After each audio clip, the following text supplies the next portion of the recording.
Good afternoon and welcome to the Tax Expenditure Review Commission. Today is Wednesday, July 25th, 2026. I am attending here in person in Capitol Room 120 with a number of our members, and we have some additional members also joining us online. Ms. Schnabel, would you please take the roll? Representative Agbaje. Present. Agbaje present. Representative Davids. Present. Davids present. Senator Clark. Here. Clark present. Senator Hemmingson Yager. Here. Hemmingson Yager present. Senator Karan. Present. Karan present. Commissioner Marquardt excused. Representative Robbins. Present. Robbins present. Representative Smith. Present. Smith present. Senator Weber excused. Madam Chair, we have a quorum. Thank you, Ms. Schnabel. As you probably heard, we have a new member joining the Turk Commission. So today we are welcoming Senator Amanda Hemmingson Yager as a new member of the Tax Expenditure Review Commission. Senator Hemmingson Yager is joining us in the seat previously held by Senator Klein. If you're watching the news, you probably know why. But Senator Hemmingson Yager, welcome. And if you want to take a couple of minutes just to introduce yourself and to the commission. Thank you. Thank you so much, Madam Chair. So yeah, Amanda Hemmingson Yager, Senator for District 47, which is Woodbury and South Maplewood. Served on the Taxes Committee last session and just excited to be a part of this, learn lots of new things and get involved pretty quickly and hit the ground running. So thank you. Awesome. Thank you so much. We're glad to have you, Senator. We'll move on to the next order of business, which is approving the minutes of the last meeting from June 17, 2026. They should be in your packets or online. Members, if there's any corrections or else, I'll take a motion to approve the minutes. So moved, Madam Chair. Thank you, Chair Davids. Chair Davids moves the minutes from June 17, 2026. And all those in favor, please say aye. Aye. All those opposed? All right, the minutes are approved. So on our next order of business, we will review the tax expenditures that we had talked about previously, and then we're also going to take a vote on them because we have the surveys back from almost everyone, or at least we have enough to be able to have a discussion and make a decision on whether we want to continue, repeal, or modify those. So we'll take a vote on those, and the LBO Director, Christian Larson, he's going to walk us through those tax expenditure evaluation summaries for the 3 tax expenditures that are listed on the agenda, which I believe are the small winery credit, the interest on contributions to a first-time homebuyer account, and the home mortgage interest tax deduction expenditure. So with that, I'll turn it over to you, Mr. Larson. Please state your name for the record and begin. Chair Agbaje, Chair Davids, and members, my name is Christian Larson, Director of the Legislative Budget Office. The LBO has prepared Turk member evaluation summaries in accordance with the duties outlined in Minnesota Statute 3.8855, Subdivision 59, and in accordance with the procedures of the Tax Expenditure Review Commission. The recommendations made today by the Commission will be included in the 2026 Tax Expenditure Review Commission Annual Report. We have LBO and Department of Revenue staff available to respond to member questions about these tax expenditures if needed. The tax expenditures covered today were presented to the Commission on December 10, 2025 and June 17, 2026. The Commission has 3 tax expenditures on the agenda today for a vote for a recommendation to the Legislature. Each of the 3 tax expenditures has a tabulated summary of member responses available in your packets. We received responses from 5 members for each of the tax expenditures. Following a brief walkthrough of the tabulated results for each tax expenditure, the Commission will consider making recommendations to the Legislature for the various tax expenditures. The first tax expenditure we're going to walk through today is the small winery credit. That's 7.2.03. This was heard by the Commission, or the evaluation was presented to the Commission on December 10th, 2025. It was presented as part of the small alcohol producers bundle of tax expenditures. The Commission made a recommendation to the Legislature on the credit for small brewers and the microdistillery credit last tax expenditure, or last Turk meeting in June. The Commission voted to recommend the Legislature repeal those 2 tax expenditures. The small winery credit has an estimated annual revenue loss of $100,000 and it was adopted in 2017. It does not have a sunset date and it's a credit to the alcoholic beverage tax. The objective of the small winery credit tax expenditure is to promote the development and survivorship of small wineries. Members responded with some responses of what they believe the tax expenditure is trying to accomplish, along with their evaluation of the measurement and effectiveness ratings. I'll skip ahead to the recommendation to the Legislature. Commission members suggested that one commission member suggested the tax expenditure be continued, one suggests that it be repealed, and three suggest that it be modified. And there are comments left by members in their evaluation summaries for your review.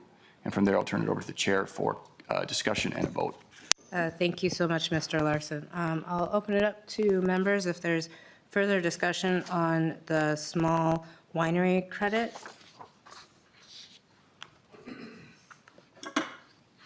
Not seeing anything online. Madam Chair. Yes. Vice Chair Clark. Thank you, Chair Bajay. So as I dove into this, the but-for piece that the professor from Georgia brought back on the data center presentation just continues to flow in my mind. It doesn't seem that that's clear that this is happening, that this industry, it would expand due to this. I think it helps in some manner, but it doesn't seem to be putting folks over the edge and like, oh, this is something that's desperately needed. It's about $100,000 spread across a whole bunch of folks. If we're to keep this, though, I would like to see how we ensure that it is for Minnesota producers. It's a tax credit that goes to anybody who's selling here versus producing here. And if we're encouraging a Minnesota industry, I think that's a reasonable modification that if we decide to recommend to modify it, that should be part of this. It did seem that I'm not sure who mentioned to go to quarterly filings instead of monthly filings. It does seem rather onerous for the producers to be filing this. So if we keep it again, that's a good modification as well. Though I do have the overall, are we sure we need this when it's $100,000 of a very much larger industry? Thank you, Senator Clark. Okay, well, with that, I'll just note that as the chair, Chair, did you say anything? No, okay. We seem to, from the comments that folks put back in, and then also with the number of people who suggested to modify, it looks like there's a potential here to suggest to the tax committees that perhaps this is something that they would want to look at. So, Chair Davids, do you want to make the motion to modify? Yes, Madam Chair, I'll make the motion to recommend a modification. The tax expenditure can be, modified in accordance with the duties outlined in Minnesota Statute 3.8855 Subdivision 5. All right, thank you, Chair Davids. Chair Davids moves that tax expenditure 7.203, small winery credit, is modified in accordance with the duties outlined in Minnesota Statute 3.8855. All those in, do we need to take a roll? Ms. Schnabel, would you please take the roll? Representative Agbaje. Aye. Agbaje votes aye. Representative Davids. Aye. Davids votes aye. Senator Clark. Aye. Clark votes aye. Senator Hemmingson-Yager. Pass. Hemmingson-Yager abstains. Senator Curran. Aye. Curran votes aye. Commissioner Markwart excused. Representative Robbins. Aye. Robbins votes aye. Representative Smith. Aye. Smith votes aye. Senator Weber excused. 6 ayes, 1 abstain, no nays, 2 excused. Okay. The motion passes, and the recommendation is that the small winery credit be modified by the tax committees. We will then go back to Director Larson, if you could please continue with the next evaluation. The second tax expenditure we'll review today is tax expenditure 1.4.14, interest on contributions to a first-time homebuyer's account. This is a subtraction from the individual income tax, and the evaluation for this tax expenditure was presented to the Commission on June 17, 2026. It has an estimated annual revenue loss of less than $50,000. It was adopted in 2017 and does not have a sunset date. The objective of the interest on contributions to a first-time home buyer account tax exemption is to support and encourage first-time home buyers to save for the purchase of a home. Skipping past the measurement and effectiveness ratings and moving on to the recommendation to the legislature, 1 member suggests that tax expenditure be continued, 4 suggest that it be repealed. And once again, there are comments for your review. Thank you, Director Larson. Any further comments or discussion from membership? Chair Davis. Thank you, Madam Chair, and I love first-time home buyers. I think they're wonderful. It's an exciting time in life, but nobody's using it. $50,000, I would think that I would support repealing it, and when all discussion's done, I'd be making a motion to repeal, and it doesn't look good when you're voting against first-time home buyers, but this is something that, I don't know if it costs more to administer than what is paid out to people or not. I don't have the numbers on that, but I'll be moving to repeal it. Thank you, Chair Davis. Anyone else? Senator Clark. Thank you, Chair. I'll be supporting Co-Chair Davids' motion to repeal. We can find a much more effective way to incent this than we currently have in this manner. So it's well-intended. Let's find a better way to make it happen. Thank you, Senator Clark. Any others? Anyone online? Not seeing anyone online. Okay. All right. In that case, since Chair Davis would like to make the motion, Chair Davis, would you like to make the motion to? Yes. You have it. Yeah, yeah. Madam Chair, I would move to recommend the interest on contributions to a first-time homebuyer account be repealed in accordance with duties outlined in Minnesota Statute 3.8855, subdivision 5, parenthesis 9. Thank you. Chair Davis has made a motion that tax expenditure 1.4.14, interest on contributions to a first-time homebuyer account be repealed in accordance with the duties outlined in Minnesota Statute 3.8855, subdivision 5.9. With that, Ms. Schnabel, will you please take the roll? Representative Agbaje.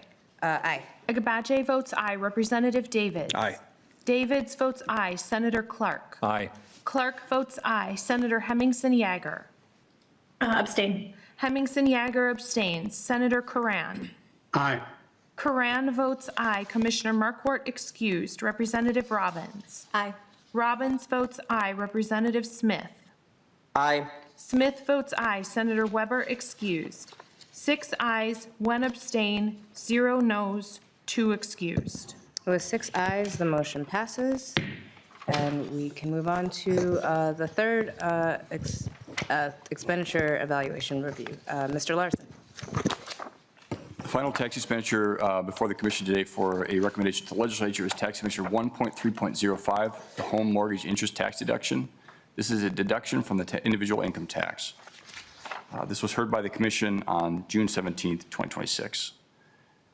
The home mortgage interest tax deduction has an estimated annual revenue loss of $90,900,000. It was adopted in 1993 and does not have a sunset date. The objective of the Minnesota home mortgage interest deduction is to recognize expenses incurred in generating personal income or wealth and to encourage home ownership among all income levels. And moving to the recommendation to the legislature, 2 members suggest that the tax expenditure be continued. 1 suggests that it be repealed, and 2 suggest that it be modified. And once again, there are comments available for your review. Thank you, Mr. Larson. Opening now for discussion on how we would like to make a recommendation to the tax committees. Senator Clark. Thank you, Chair. I note, starting with a commission-approved objective. The objective of this interest deduction is to recognize expenses incurred in generating personal income or wealth and to encourage home ownership at all levels of income. What the report showed was that 6% of taxpayers are able to take advantage of this. So 94% of Minnesotans do not take advantage of this. And those 6% are skewed at the highest income levels. So good for them. But for the 94% who largely fall below the top tiers of income in Minnesota, and it's largely due to the higher standard income deduction, this does not help. And so, and we're at a home ownership rate that is probably an appropriate, we may have achieved what we were setting out to do of a higher number of home owners. To me, there's a modification in this. We need to start thinking differently now that we have a higher standard deduction that just completely eliminates the vast majority of folks who had been taking this. When that standard deduction went up, we went from a in the 30%, I think it was, taking advantage of it, down to single digits, and it continues to seem to drop. So I think Minnesota needs to take a look at how we're actually trying to do what the objectives of this tax deduction are, because we are not objectively meeting the objectives. It's supposed to be access to opportunity, relief of poverty, and we're not doing that. So we either blow the whole thing up, which I don't think is a great idea, or do a big modification to get back to what we're really trying to do here, which is the objective to recognize the expenses of this and encourage homeownership at all levels of income. Thank you, Senator Clark. Anyone else? Okay. Yeah, I think, as the chair, I'll just state that I think, one of the things our task here is to make sure that these tax expenditures are actually working. And if, they're not being taken by the majority of homeowners, I think that's an issue. Additionally, expenses incurred, when you're trying to own a home or build your wealth, if we're not able to find a way to actually alleviate those expenses for homeowners, I think it probably behooves us to find another way to do that. So in my own reading of the report, I was wondering why we don't have more of a direct payment for homeowners to be able to mitigate some of those expenses in order for them to be able to stay in their homes. So that is definitely something I would support. I think based on the numbers that we have of the recommendations from the commission members, it looks like we have 1 for continue, 1 for repeal, and 3 for modify. So that to me looks like perhaps maybe that might be a modification motion, since we only have 1 person on repealing it, which hopefully will send a signal to both tax committees to look at this expenditure and try to figure out the best way to make sure that either if we still want folks to take it from their taxes, that we open it up so that way more people can do that, or we find maybe a direct payment that is better suited to more homeowners. So, yes, Mr. Chair. Thank you, Madam Chair. And while everything that Senator Clark said I agree with, I don't know if I'm there where I couldn't repeal the home mortgage or support repealing it. I might look at modifying it, but I'd rather just keep it. But we are in, as Senator Clark said, we're in a much different situation than we're just a few short years ago, because with higher standard deduction, as Senator Clark said, very few people can actually use this. And if there's some way to modify it to get more homeowners to be able to use it, and I don't know what that looks like right now, I really don't want to modify it, but at this point, I think we have to look at it. We've got to consider it. I think that's what a modification is a looking Yep. at it. Yeah. I was looking at it, so. But it's killing me here, Chair. No one is saying we're going to take it away. All we can tell them to do is you might want to do this better. Is that fair? I like doing things better. Representative Robbins. Thank you, Madam Chair. And I agree with Co-Chair Davids on this. I'm very concerned about what a modification could look like, especially if, as you referenced, Madam Chair, direct payments. I would be very concerned about that. I think we could expand the thresholds for taking the deduction. I just want to go on record as saying I would be, share Chair David's concerns about the types of modifications. There might be a way that we could do more to help on the property tax side by shifting some of this into the homeowner property tax credit. That might be a way, if we're really trying to help alleviate costs, that might be more helpful to homeowners and capture more of Minnesotans. So I would much prefer that direction than I would a direct payment option. So I just want to put that on the record. Thank you. Yeah, thank you, Representative Robbins. We see Representative Gomez has her hand up on the Zoom. Representative Gomez. Thank you, Madam Chair. I appreciate the opportunity to just share a couple thoughts. The reason that we, when we passed this law originally, that we did ask the analysis to include the comparison between a tax credit and a direct, like kind of what the alternative would be on the appropriations side, was just to sort of highlight some of the conversation that we're having here today. And so I'm grateful that we completed this analysis. I think it's very eye-opening. What this is, I mean, it is almost $100 million a year going to the richest Minnesotans and doing nothing for the 94% of Minnesotans who aren't rich enough to itemize their deductions. And so I think the idea in our current,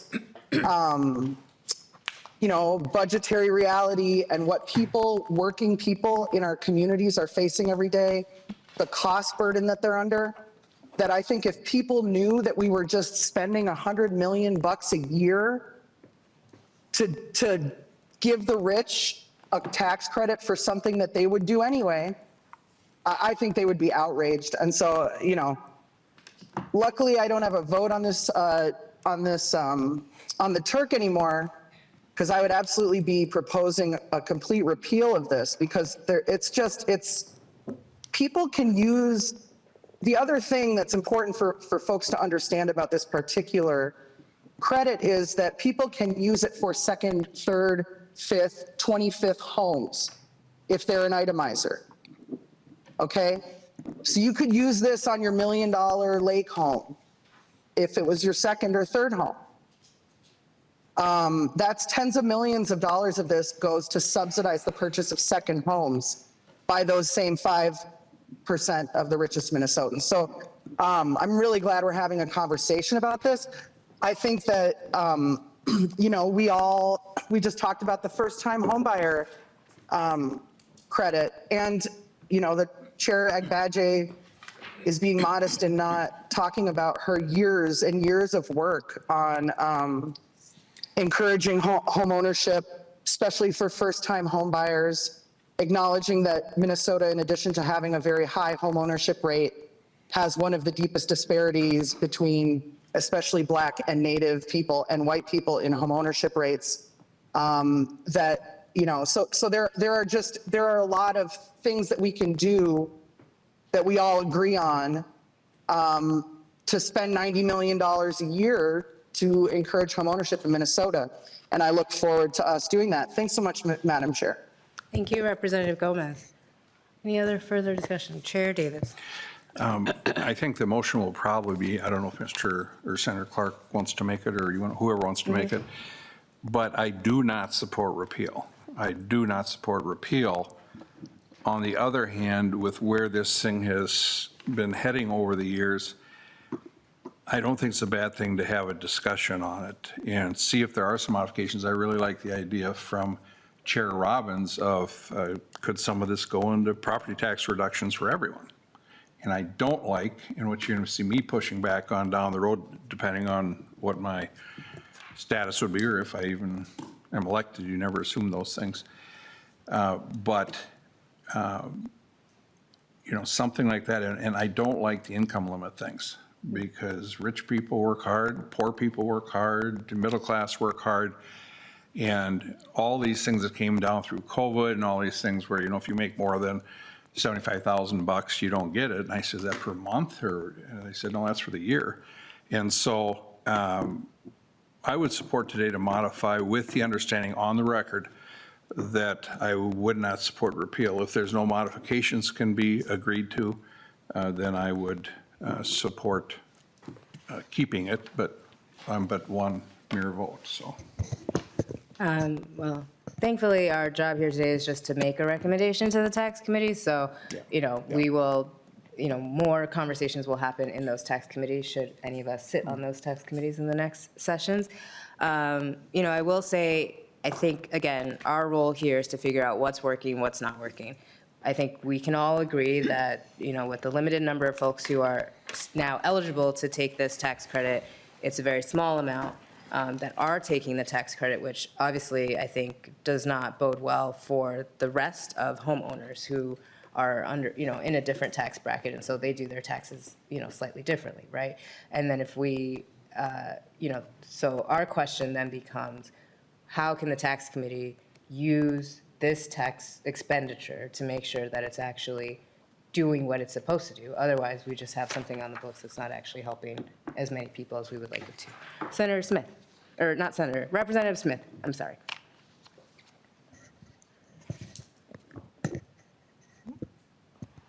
Representative Smith, you are still muted if you are speaking.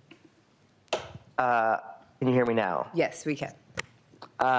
First of all, how dare you, not Senator Smith. But moving on, Chairwoman, maybe just to equal out what Chair Davids has said, I think we're going towards voting for a modification resolution. I will vote yes on that. But sort of on the opposite end of the spectrum, I would lean much more towards getting rid of this tax exemption for a lot of the reasons that Chair Gomez has mentioned. And maybe just one more thing to add here.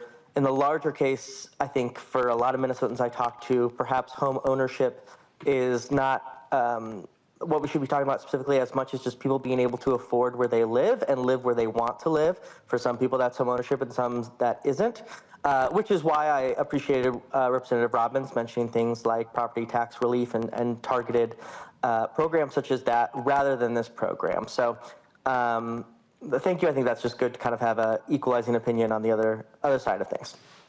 Thank you, Representative Smith. All right, either Senator Clark or Representative Davis, would you like to make the motion to modify? All right, Senator Clark, go ahead. Thank you, Chair. I'll move that for the home mortgage interest tax deduction 1.3.05, that it be modified in accordance with the duties outlined in Minnesota Statute 3.8855, subdivision 5, parenthetical 9. Thank you, Senator Clark. Senator Clark moves to recommend that 1.305.05 home mortgage interest deduction expenditure, tax expenditure be modified in accordance with the duties outlined in Minnesota Statute 3.8855, subdivision 5.9. Ms. Schnabel, would you please take the roll? Representative Agbaje. Aye. Agbaje votes aye. Representative Davids. Aye. Davids votes aye. Senator Clark. Aye. Clark votes aye. Senator Hemmingson Yager. Abstain? Hemmingson Yager abstains. Senator Karan. Aye. Karan votes aye. Commissioner Marquardt excused. Representative Robbins. Aye. Robbins votes aye. Representative Smith. Aye. Smith votes aye. Senator Weber excused. 6 ayes, 1 abstain, 0 noes, 2 excused. Thank you, Ms. Schnabel. With 6 ayes, the motion to modify passes. All right. Thank you, members, for your input and discussion on the topic. And as a reminder, the recommendations of this commission will be included in our 2026 annual report. Thank you, Mr. Larson, and the rest of the LBO staff.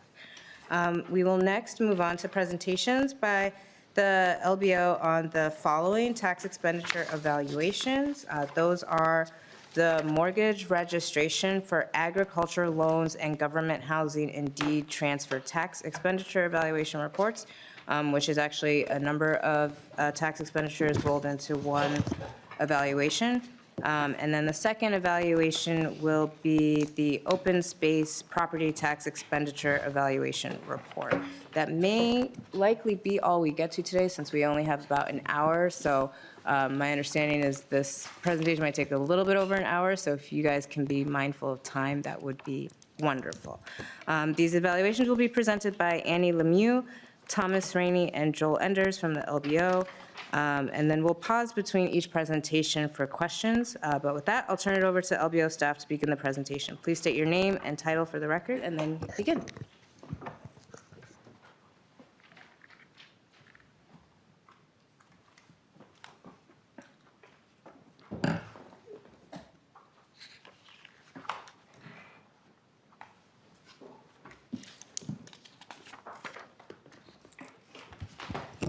Okay. Co-Chair Agbaje, Co-Chair Davids, and members of the commission. For the record, my name is Annie Lemieux, and I'm a program evaluator with the Legislative Budget Office. This presentation will be a combined discussion of the deed transfer and mortgage registry tax exemption evaluations. For context, these are real estate transactions that take place when property is changing hands.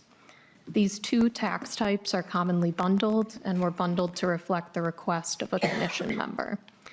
You have in front of you a full evaluation report and summary for the deed transfer tax exemption bundle, as well as a report for the government housing and agricultural loan mortgage registry tax exemptions. The report presentations are combined due to similarities in evaluation methodology and findings, while the presentation will focus on a high-level overview of evaluation background and findings. More detail can be found in the full evaluation report.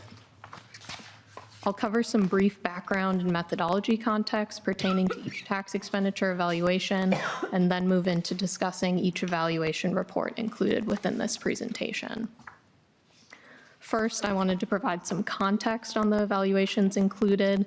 This slide will serve as our roadmap as we move through a discussion of the three evaluations.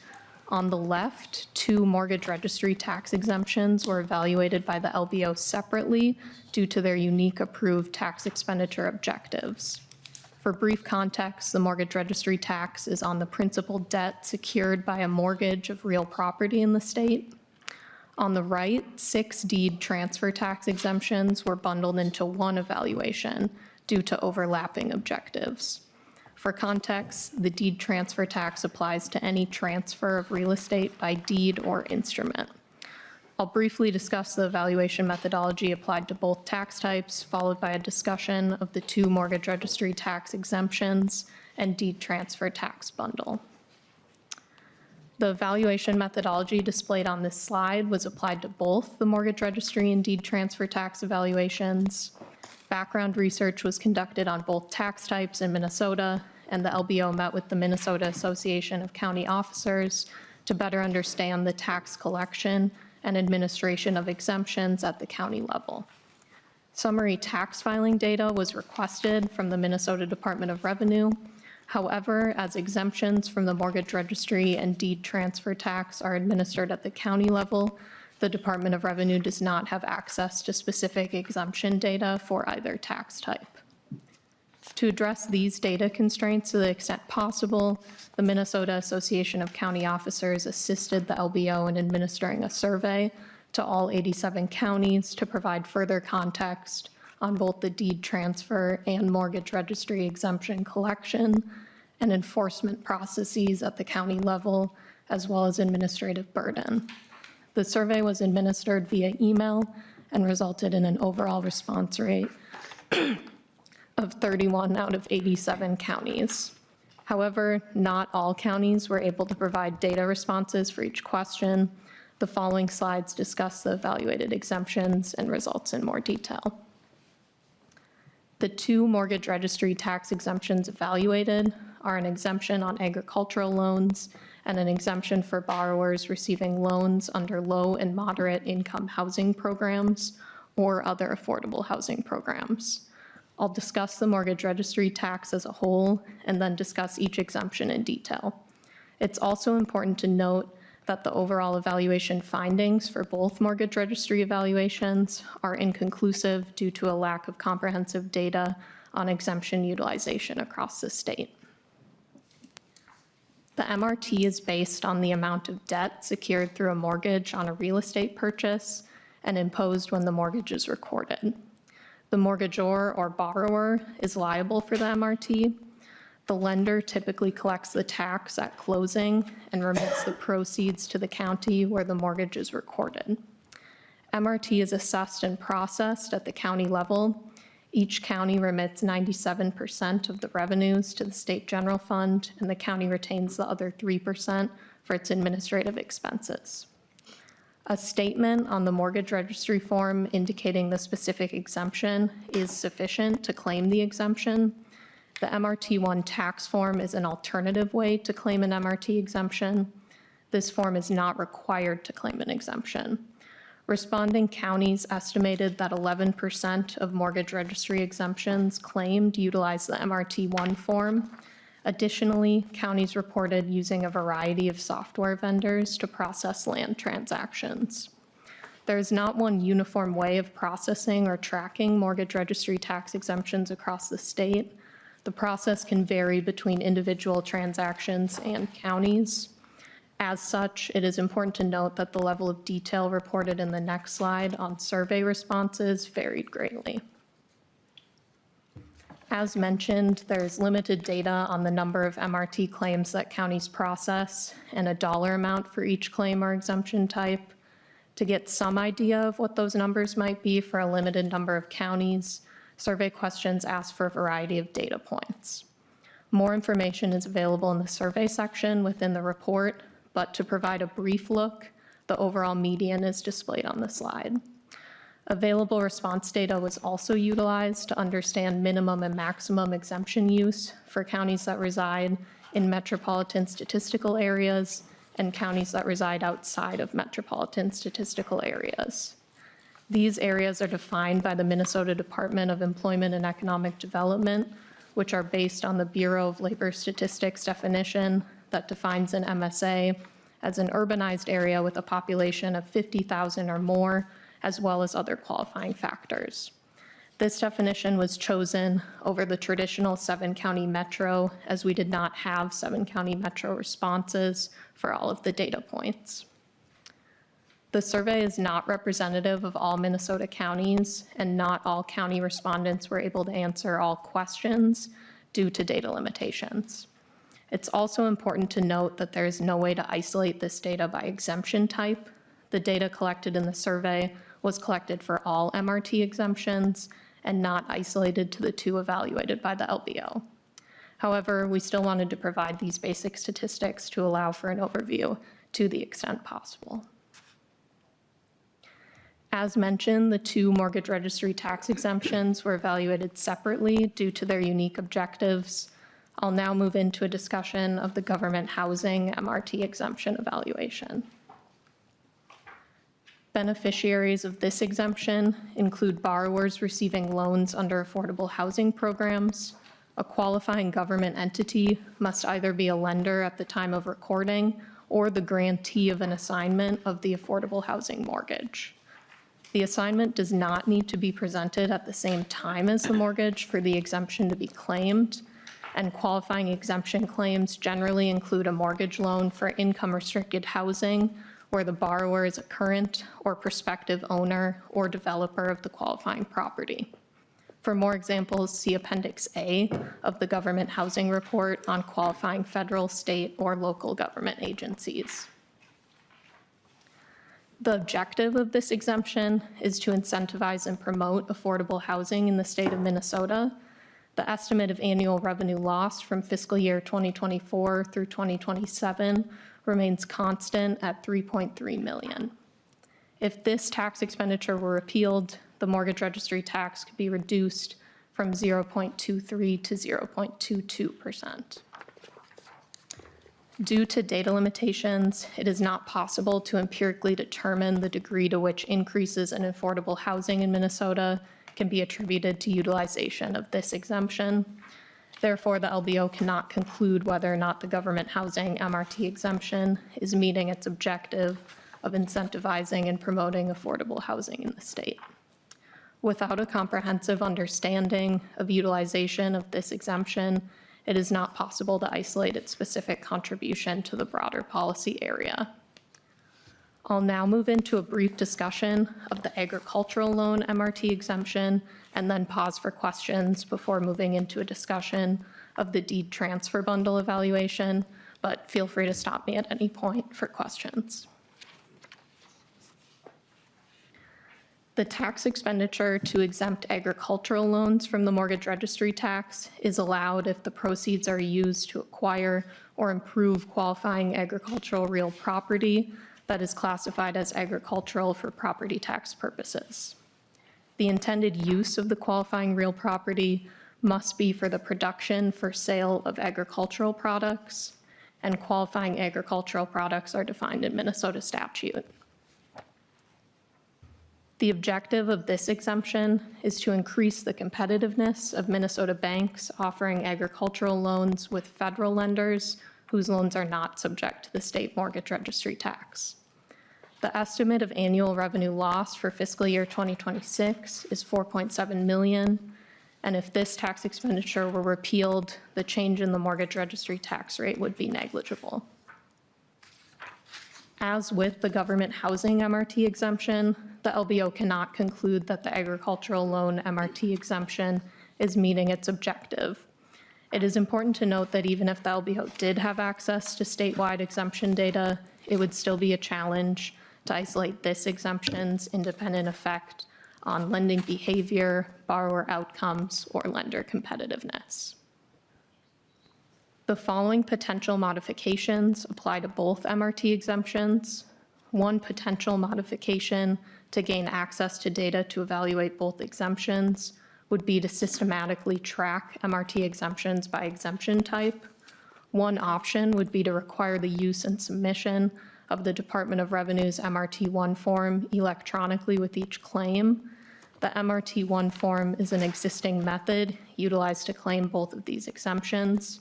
However, it is not currently required, and alternative statements on mortgages are acceptable ways to claim these exemptions. Utilizing the MRT-1 form with every transaction could allow the state to obtain exemption level data. I'll pause here for questions before moving into a discussion of the deed transfer tax evaluation. Ms. Lemieux, one question that I have, so in the slide, it says that if the tax expenditure were to be repealed for the government housing, that shows a decrease of 0.01%, but in the agricultural loan one, that is negligible, and I'm wondering because the amounts are like $1 million plus difference from each other, so I'm just wondering why one is negligible and one has a rate decrease that you can see. Sure. Chair and members, I can speak to my understanding of it, and I know the Department of Revenue calculates those estimates, but my understanding would be based on, excuse me, based on the impact of the tax expenditure and the estimate of foregone revenue, that would impact what that rate change would be. Thank you. Oh, does Mr. Willett have an additional comment? Madam Chair, members of the commission, I'm Eric Willett from the Minnesota Department of Revenue's research section. We were just discussing that very observation that you made, and I suspect one of the two is a typo, because if the bigger number one should at least have the same rate impact as the small number one. So we'll check on that and get back to the commission. Okay, thank you so much, Mr. Willett. And then just on the, Ms. Lemieux, on the aspect of the ability to track, like who's taking these or how do we know? I guess one thing, at least on the government housing one, is it possible to know if the same developers or folks who buy buildings that want to use it for low-income housing, are they not also probably taking similar other tax credits in Minnesota or even federal tax credits? And is there a way to, would that be another way to kind of either approximate more of how many people are taking this tax credit? Chair and members, that's certainly a possibility, and that would be something we can look into. At this time, we don't know which developers or which local, state, or federal agencies are taking this tax expenditure just due to a lack of data.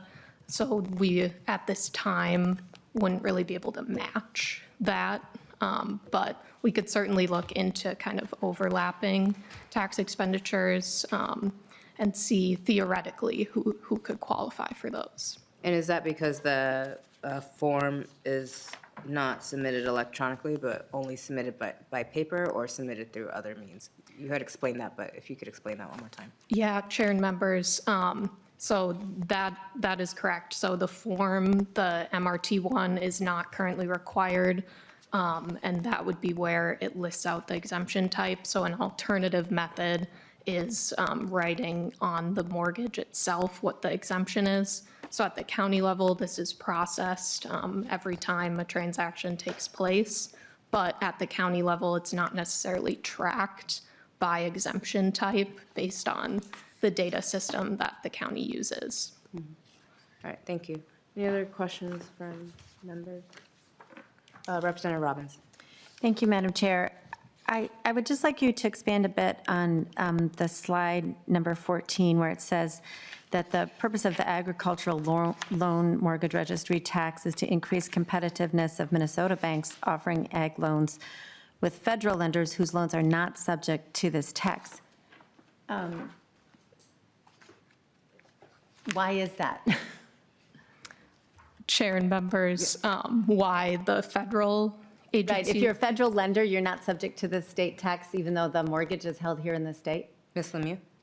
Chair and members, that is correct. Representative Chair. Robbins? Thank you. But that's only on the ag loan side, it's not on the home mortgage side. Ms. Lemieux?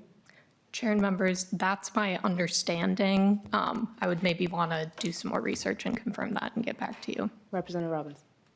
Thank you. I would like more information on that. Thank you. Thank you. Senator Clark?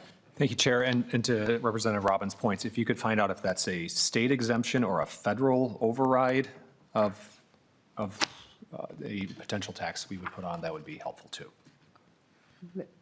You have another question, Senator Clark? Yes. So on the government housing exemption, I want us to go down the path of who's actually receiving that as well. I don't know that it will change my mind on whether we would need to repeal it, modify, continue, or keep it. Because I think ultimately, if we are providing government housing, the taxpayers are going to end up having to pay for it, whether, one way or the other, whether it's exempted 3.3 million or not. Perhaps there is a creative way we could get through it, but it is a point of data that perhaps you could just audit a few of those mortgages, a sampling of them to go, all right, we did 3% and that gave us enough to go, here's a better understanding of who it actually is getting it. Thank you. Great. Ms. Lemieux, do you have any other comments or no? Chair and members, my understanding is that depending on the county, that data would not be available for our use, but we can certainly follow up with the Minnesota Association of County Officers and see if that would be a possibility. Okay. Senator Clark? Thank you, Chair. I guess my question then is, why would it not be available? Is there data practices or, and if you could include that in your report, because that does feel like something, since we are providing, we have authorized the tax expenditure, that we should be able to know who is receiving it. Yeah, I think this is something that's come up before about sort of where the data points are across the state when it comes to these various taxes and who's taking them, or tax exemptions and who's taking them. So I think this maybe kind of go back to a larger question that we had talked about a couple meetings ago, where the LBO was like looking at additional data sets or data sources. And so I don't know if that's something that still needs continued conversation, or if there's something that needs to be done so that way you guys have the access that you need to the information that you need so we can have, we can make more informed decisions.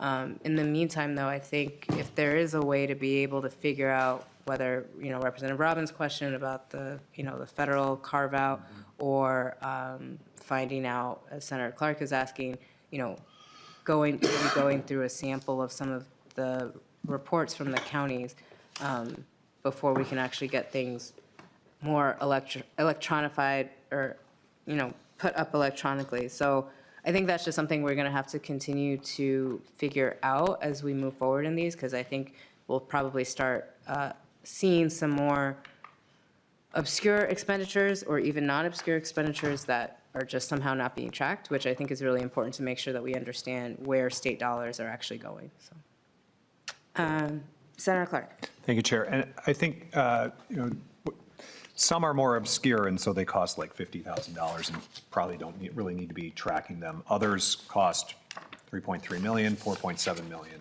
seem a little less obscure. So I think there is a risk assessment we can do on understanding which ones we're like, all right, it's okay that we aren't collecting, that it's the Viola Gopher Count Carnival that did not collect the tax information for bingo, I know, versus Cargill transferring funds within their portfolio of land across the state. And so I think there's different expectations we could have for different taxpayers. Sure. All right, Ms. Lemieux, if you would like to continue with the presentation. Co-chair and members, the following 6 deed transfer tax exemptions were evaluated as a bundle due to their overlapping objectives. So I'll discuss some background related to the deed transfer tax and then move into a discussion of the evaluation. It should be noted that similar data limitations impacted the scope of this evaluation, as were discussed with the mortgage registry tax exemptions. The deed transfer tax is imposed on the value of property transferred from one individual to another, known as a transfer tax. In Minnesota, the standard deed transfer tax rate is 0.33% of the price paid for real property.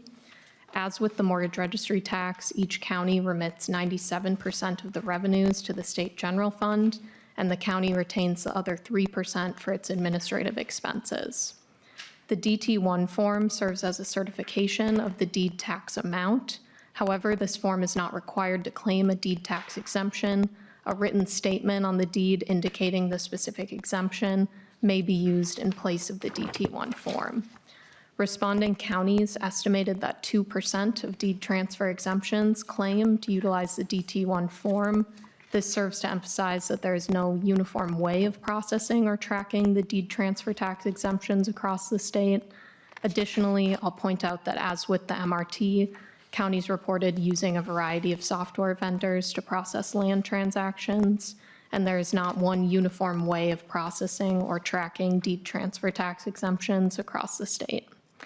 As with the MRT, it is important to note that the level of detail reported in the next slide on survey responses varied greatly. As with the MRT, there's limited data on the number of deed transfer tax exemption claims that counties process and a dollar amount for each claim or exemption type. Survey questions ask for a variety of data points. Due to data limitations, no counties were able to provide total deed transfer tax dollar amount exempted by year. Provided on the slide for context of the scale of deeds processed is an average and median count of deeds recorded and count of deeds with an exemption for 2024.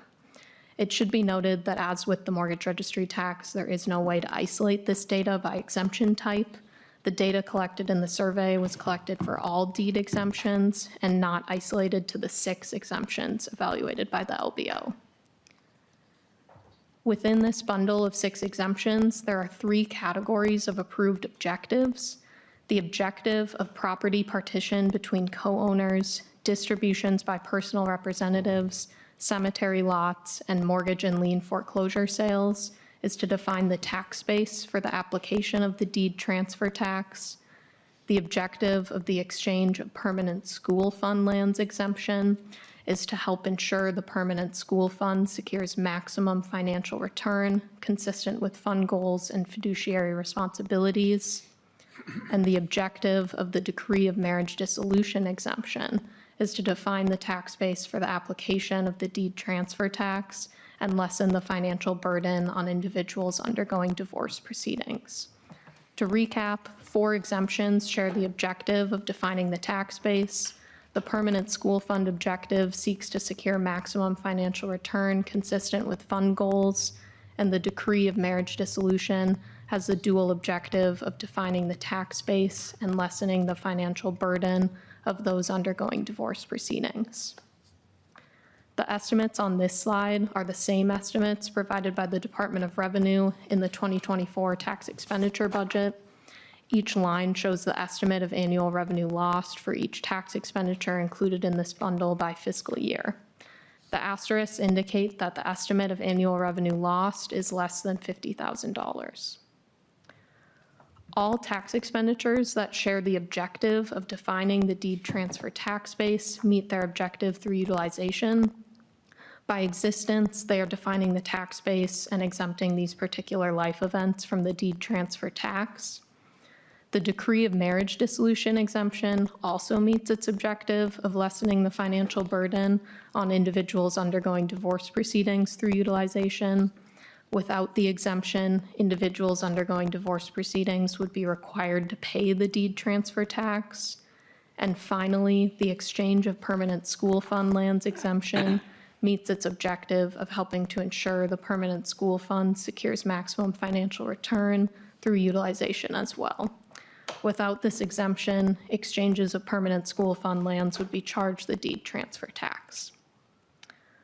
While the deed transfer tax exemptions were found to meet their objectives through utilization, potential modifications include systematically tracking deed transfer tax exemptions by exemption type.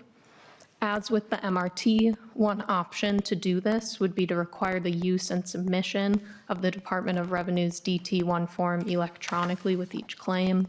The DT1 form is already an existing method utilized to claim deed transfer tax exemptions, but is not currently required. As with the MRT, utilizing the DT1 form with every transaction could allow the state to obtain exemption level data. Additionally, for future evaluations, further analysis could include revisiting the proposed objective statements of defining the tax base to include lessening of tax burden on specific groups. For example, the decree of marriage dissolution exemption has the dual objective of defining the tax base and lessening the financial burden for those undergoing divorce proceedings. An analysis of whether such a dual objective would be appropriate for the other deed transfer tax exemptions might allow for further understanding of the effectiveness and efficiency of these tax exemptions. In conclusion, the LBO is not able to analyze how many claims or the exempted value of each claim for any of the mortgage registry or deed transfer exemptions due to current data limitations. Overall, one possible modification could be to require the use of the MRT1 and DT1 form to claim mortgage registry or deed transfer tax exemptions. Implementing structured reporting by exemption type could enable longitudinal analysis, improve accountability, and support evidence-based decisions regarding the continuation or modification of this exemption. The last component of review is that the Commission may consider these findings for a recommendation to the legislature to continue, repeal, or modify the policy. With that in mind, we're happy to provide more information to the content presented today or the material within the report. And I'll also mention that the slide deck does contain more material than we have time to present on today, so we encourage members to reach out if any material or follow-up would be helpful. To that end, we appreciate your time and attention, and we're happy to answer any questions. Thank you. Any comments? Representative Robbins. Thank you, Madam Chair. You know, it occurred to me in both sections of the presentation to ask, how do we compare to other states on a mortgage registry tax, whether it's the ag or, or in these defined, I forget what we're calling them, but deed transfer taxes. So if you don't know that, I would love to see how Minnesota compares in the rate of the tax versus other states. Ms. Lemieux? Chair and members, off the top of my head, I don't remember the specific rate comparison between Minnesota and other states, but I do know that we have a section in the report that at least lists out what other states have similar mortgage registry and deed transfer tax exemptions, so we could look further into the actual rate comparison. Representative Robbins. Thank you. Any other comments? Thank you so much for your presentation, Ms. Lemieux, and then we will move on to the second presentation. Oh, Representative Davis. Oh, Senator Clark, sorry. Thank you, Chair. Just to note, where I was talking previously about there might be some revenue or some lost revenue items that having more data isn't necessarily necessary. Cemetery lots is $100,000 a year. I don't think you need to run down who's actually doing that, or personal representatives. So again, just these ones are a bit smaller. You don't need to know that Northeast United Methodist Church transferred a lot over to Grace United Methodist Church in 2024. Maybe we do, but to the point of it would cost more money on the data collection than would be helpful. Thank you. Thank you, Senator Clark, and thank you again. I think we'll look through, I know there's more information in the full report that you guys have provided, so, if we have additional questions from that, we'll be sure to reach out. But thank you again for the report. And we'll move on to the second presentation.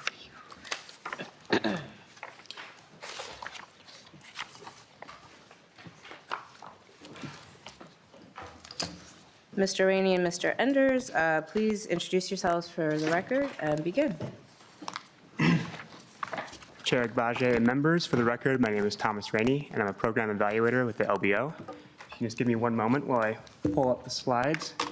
While I'm doing that, I'd like to note that the full report is included in your packets, and if you could just have that ready, we'll have you pull that out to reference at one point throughout the presentation. Thank you.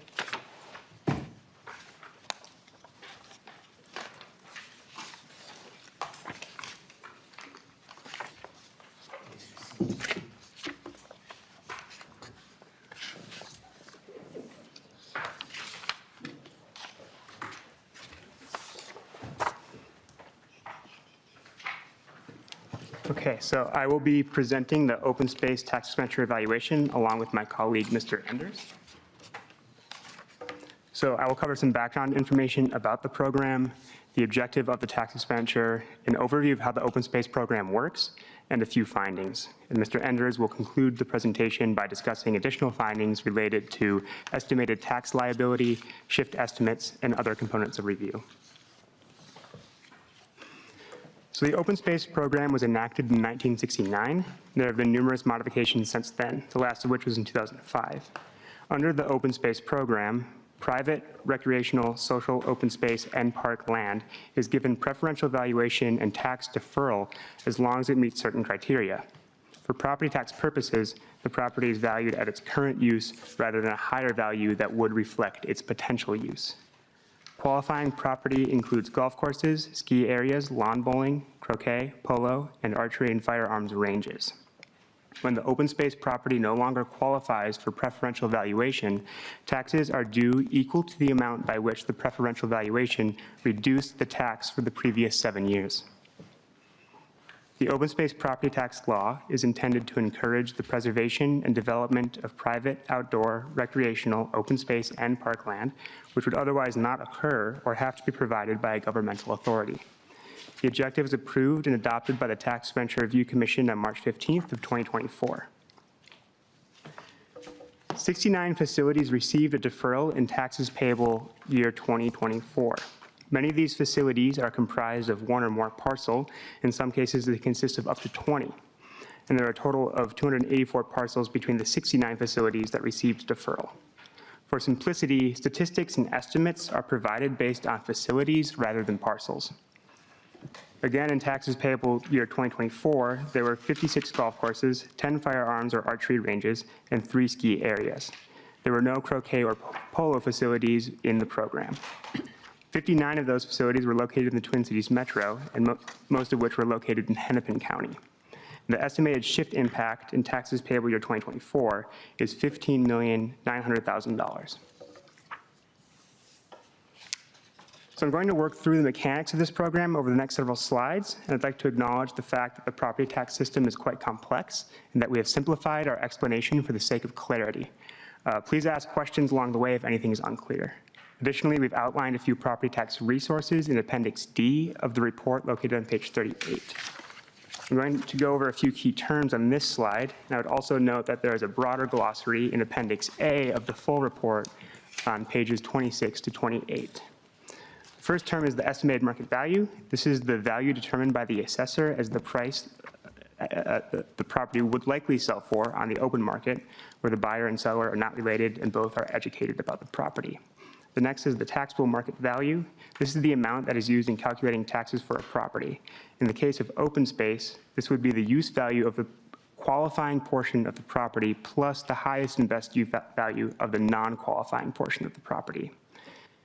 Preferential valuation, this is a reduction in or deferral of property tax liability by assessing property at a value lower than its highest and best use value. The market value deferral, this is the portion of estimated market value being deferred until the property is sold or no longer qualifies. The net tax capacity, this is the property's taxable market value multiplied by classification rates. And lastly, tax liability deferral, this is the portion of tax liability being deferred until a property is sold or no longer qualifies. And again, the facility must pay back the previous 7 years of tax liability deferrals. So how does the open space program work? The open space program is administered at the local level. Local assessors begin by calculating 2 values for qualifying facilities. First, the estimated market value, which is based on the highest and best use of the property, and then the taxable market value, which is based on the current use of the qualifying portion of the property. The difference between tax liability based on the estimated market value and tax liability based on the taxable market value is deferred so long as the property remains eligible for the program. So open space facilities may be subject to 4 property tax types, each of which is a portion of the total tax liability of the facility. I'll give a high-level overview of each tax type and how the respective rates apply, and I will then work through a hypothetical open space calculation. So the first tax type is a net tax capacity-based property tax. The taxable market value of a property is multiplied by the property's classification rate to produce the property's net tax capacity. And local rates are then applied to the net tax capacity. And these rates come from taxing jurisdictions such as cities, counties, special taxing districts, or school districts. The second tax type is the referendum market value-based property tax. The local RMV tax rates are applied to the taxable market value of the property that is enrolled in open space. These are primarily school district operating levies. The next tax type is the fiscal disparities program. Fiscal disparities are a regional tax-based sharing program that is applied to a certain classification of property. These areas include the 7-county metro area and the Iron Range. The fiscal disparities area-wide rate is applied to a portion of a property's net tax capacity.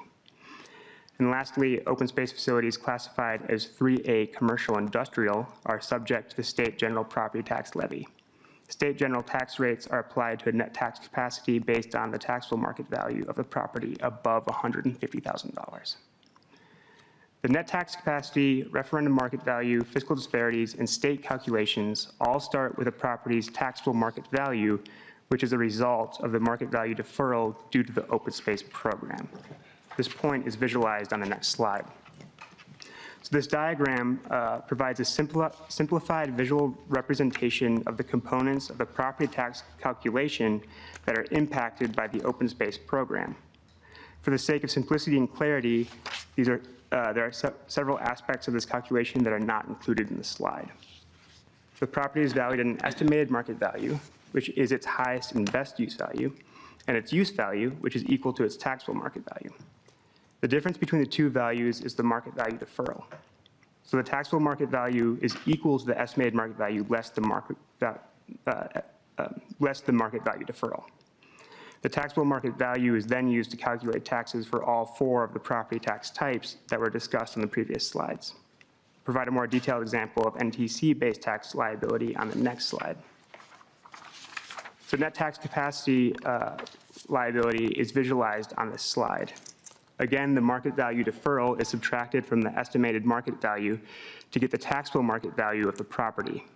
That value is then multiplied by the applicable classification rates to get the net tax capacity. And this is the amount that local tax rates are applied to, such as cities, counties, school districts, or special taxing districts. Okay, so now I'll work through a hypothetical tax liability calculation with and without the open space program. So figure 1 on page 9 of the report includes the full calculation. I'll be breaking down the calculation into 4 parts and referencing the table included in this slide. The calculation is based on a golf course classified as 3A commercial industrial and taxes payable year 2024. And this example holds tax rates constant for simplicity. However, real world rates adjust due to tax shifts that occur due to the program.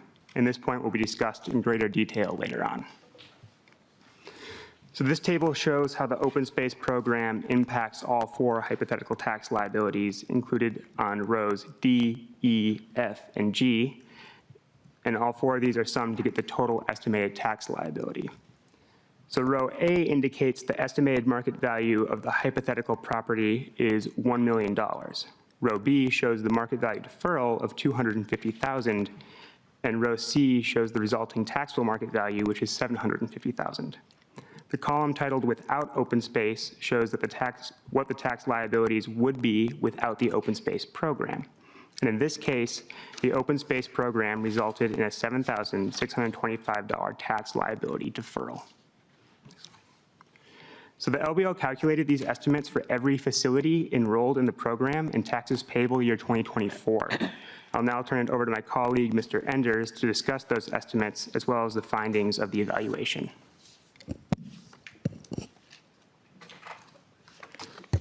Please proceed.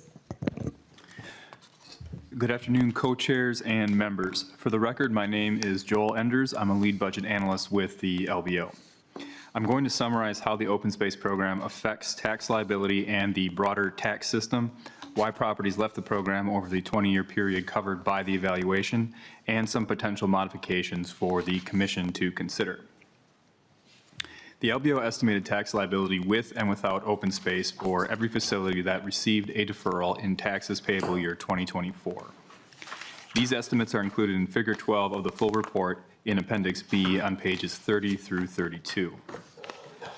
I will note that these estimates adjust net tax capacity and referendum market value rates due to property tax shifts caused by the open space program, but hold fiscal disparity program rates and special taxing district rates constant to balance model simplicity and accuracy. Taxing jurisdiction levies are held constant, so it is assumed that city, county, school district, or other taxing jurisdictions would have levied the same amount regardless of whether an open space deferment was present. So before we get into the tax liability slides, let's take a quick look at how much market value is deferred by county to get a sense of scale. Hennepin County has the highest number of open space facilities and the highest combined market value. Collectively, open space properties in Hennepin County also have the highest percentage of estimated market value deferred, suggesting that the gap between what open space properties are used for and what they would likely sell for on the open market is higher in Hennepin County than elsewhere.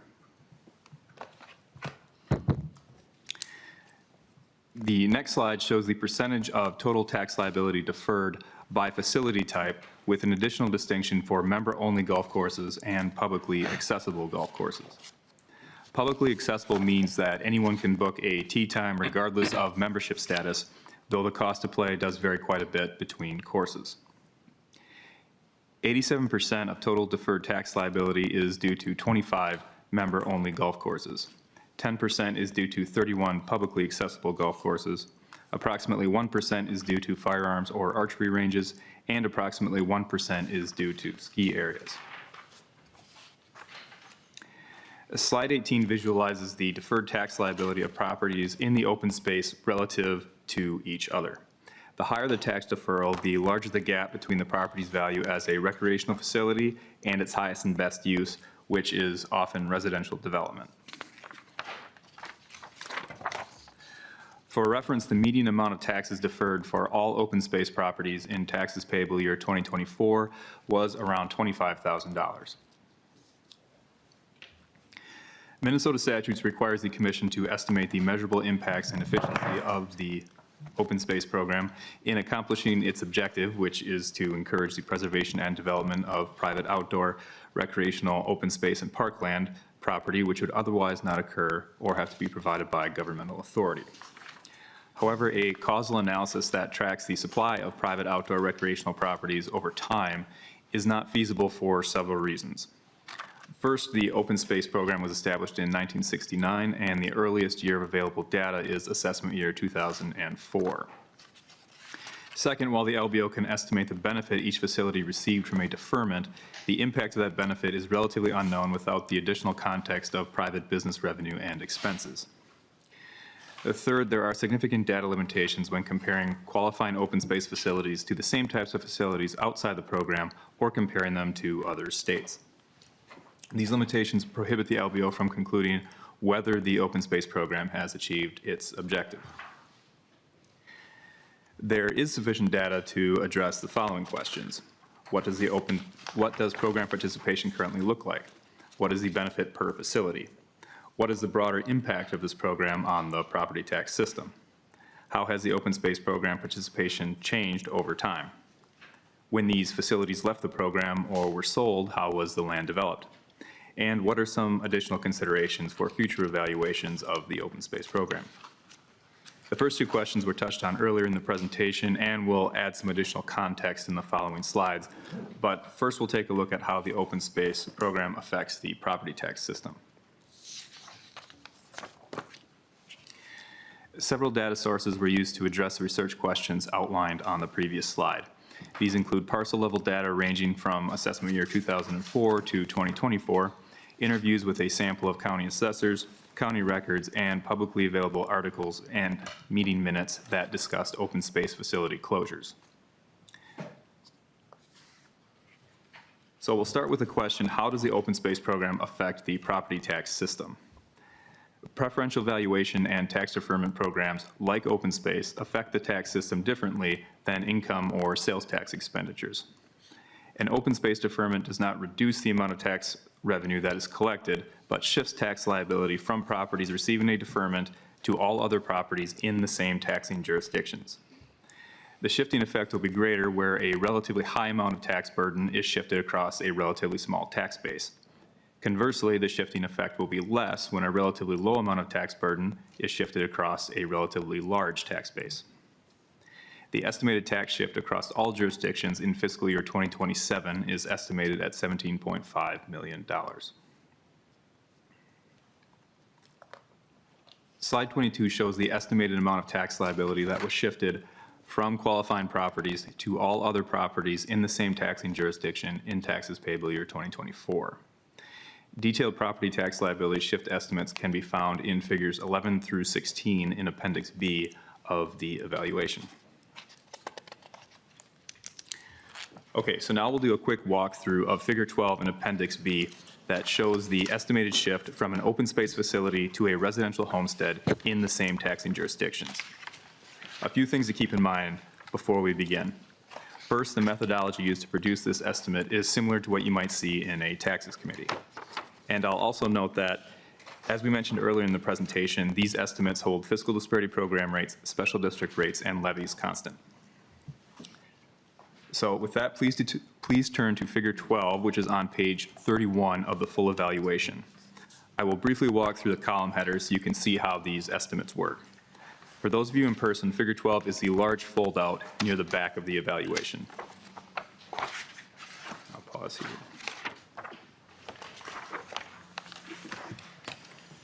Mr. Anders, I just want to be mindful, we have about 10 minutes left, so. All right, so we'll just run through these really quick. So columns A and B show the three primary taxing jurisdictions that the facility is in: county, city, and township. County, city, township, and school district. Open space properties are often subject to several other taxing jurisdictions, but for space purposes, these are not shown in Figure 12. Column C is used for tracking purposes and denotes the exact combination of taxing jurisdictions that the facility is in. Note that you may see a facility listed more than once on this table if the property is bisected by multiple taxing jurisdictions. Columns D and E show the the owner, taxpayer name, and what the facility is used for. Columns F through H show the property's estimated tax liability with and without open space, and the difference that is shifted to all other properties in the same taxing jurisdictions. Columns I through L show the tax burden shift from open space properties to a specific property type, residential homesteads. Column I shows the average estimated market value of residential homesteads in the same taxing jurisdictions for taxes payable year 2024. Column J shows the amount of property tax liability that is shifted from the facility to an average valued residential homestead in the same taxing jurisdictions in taxes payable year 2024. For reference, most average valued residential homesteads in Figure 12 see a shift of $5 or less. Columns K and L show the effective tax rate of an average valued residential homestead in the same taxing jurisdictions with and without the property receiving an open space deferment. Effective rates show tax liability as a percentage of the property's market value. This allows comparisons, it helps us compare tax burdens between properties of different values, types, and locations. Note that for most open space properties, the shift amount is too small to affect the average valued residential homestead. Okay, now we'll come back to the presentation and look at participation trends and what became of properties that left the program.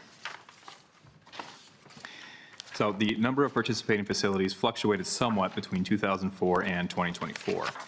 51 facilities were continuously enrolled, 22 facilities entered the program, 25 facilities exited the program, and 6 facilities entered and then exited the program during the 2-year time period. Net enrolled facilities declined from 76 in 2004 to 72 in 2024. The most facilities enrolled during this time period was 82 in 2010. Facilities left the open space program for a variety of reasons over the 20 years between 2004 and 2024. Properties were most often sold for residential development, particularly golf courses in the metro area. 2 properties were purchased by cities, one to preserve the property as a golf course, and the other was ultimately converted back into a wetland area. The 2 properties were sold for other development types, including a distribution center and a medical clinic. 10 facilities lost open space status or did not reapply for deferment, but are still operating as private recreational facilities, and 4 facilities simply closed and the land was not redeveloped. In addition to the open space program, some golf courses may also qualify for the 4C2 golf course classification. A property classified as golf course would have a classification rate of 1.25% applied to the property's taxable market value to determine net tax capacity, instead of what would generally be a 3A commercial classification rate of 1.5% for the first $150,000 of taxable market value and 2% for taxable market value over $150,000. The 4C2 classification shifted an estimated $430,000 from qualifying properties to all other properties in the same taxing jurisdictions, assuming qualified properties would have otherwise been classified as 3A commercial. The LBO identified 7 other states where privately owned golf courses were explicitly referenced in state law for preferential valuation purposes.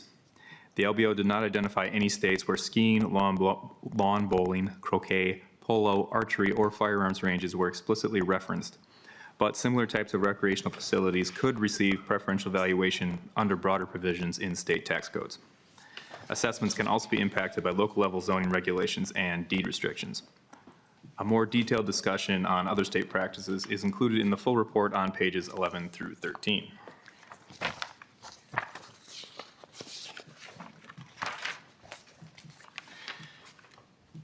LBO conversations with county assessors identified 2 potential modifications for the commission to consider. First, administrative burden for county assessors and applicants could be reduced by changing the reapplication frequency to every other year or greater and aligning the annual application due date with other significant property tax dates.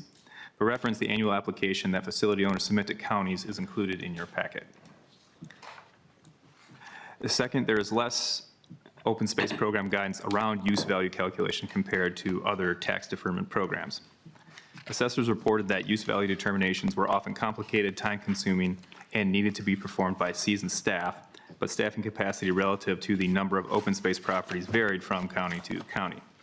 For some counties, the administrative burden was minimal, but for others, staff turnover or retirements was a serious concern. Some counties share data and methodology, but there isn't a central source of information. The commission could consider recommending the Department of Revenue provide additional guidance and resources for county assessors.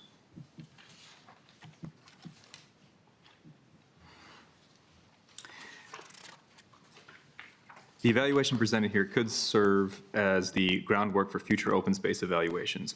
Additional research topics for the open space program are included on pages 23 to 24 of the evaluation and could include additional research on preferential valuation of golf courses in other states, establishing a baseline measure of existing government-provided facilities that would otherwise qualify for the open space program if privately owned, additional research into the valuation of privately owned recreational facilities, and possibly surveying owners and operators of these facilities. In conclusion, the LBO is unable to determine if the open space property tax law has encouraged the preservation and development of private outdoor recreational facilities over time due to several data limitations. From assessment year 2004 to 2024, most of the facilities enrolled in the program have been golf courses. Net enrolled facilities declined from 76 in 2004 to 72 in 2024. Properties that left the program most often sold for residential development. Open space deferments shift tax liability from qualifying properties to all other properties in the same taxing jurisdictions, and interviews with county assessors revealed potential modifications for the commission to consider. And then before we conclude, I'd like to extend special thanks to county assessors, Department of Revenue staff, and legislative staff for their review, input, and advice, which was invaluable. This concludes our summary of the open space program evaluation, and I'd be happy to answer any questions that you may have. Thank you. Thank you, Mr. Rainey, and thank you, Mr. Ender.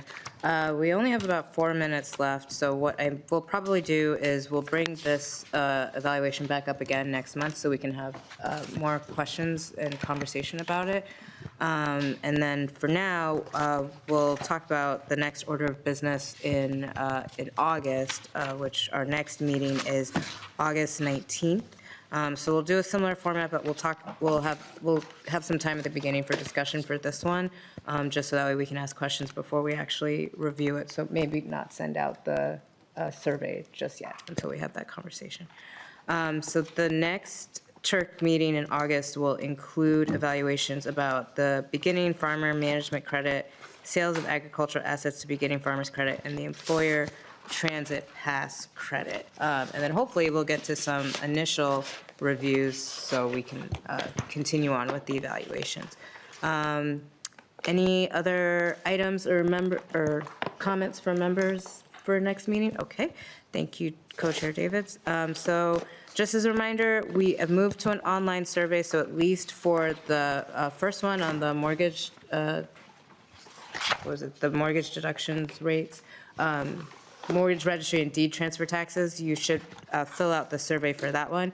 You won't have to worry about filling out the survey for the open spaces since we'll still give some time to discuss that one. And then make sure that once you receive it, you get your surveys in within the week. And then if there are no other comments or questions, we are adjourned. Thank you.